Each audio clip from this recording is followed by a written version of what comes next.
Well, I think that, parents were too trusting, and I don't fault them. I didn't know either. But I guess that one of the things that I've tried to do in my work is make sure parents are aware of exactly what's going on. And I've been really stunned by the number of people who are determined to undermine a child's relationship with her parents in this society. Leonard Sachs, who's a physician and has written on wonderful parenting books, he has said, and I absolutely have seen this, that immigrants who don't share our culture, their kids do much better in terms of anxiety, depression, but also in terms of a sense of well-being.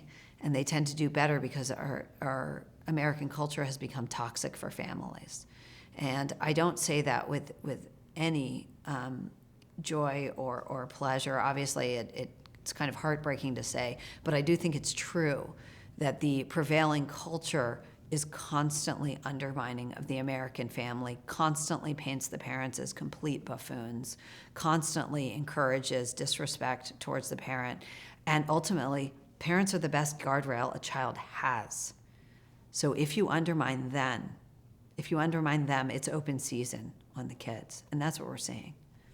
That's true. That's, I think what I would, along that particular theme, what is totally reversed is when I was a kid, between 1960 and 65 or 70, the parents and the teachers were totally in sync.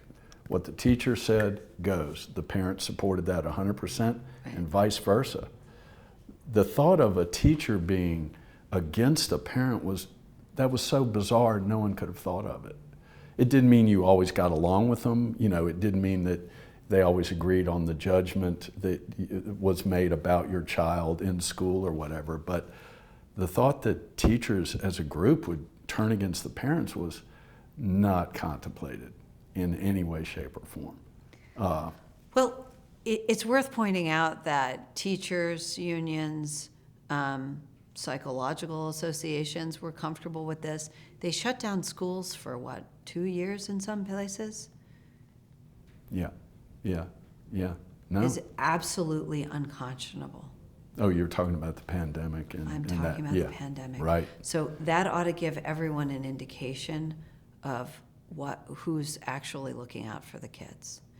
There is not a parent, I don't know a parent who wasn't desperate to get their kids back to learning, back to routine, knowing that they were at least risk from the virus. They were at lowest risk.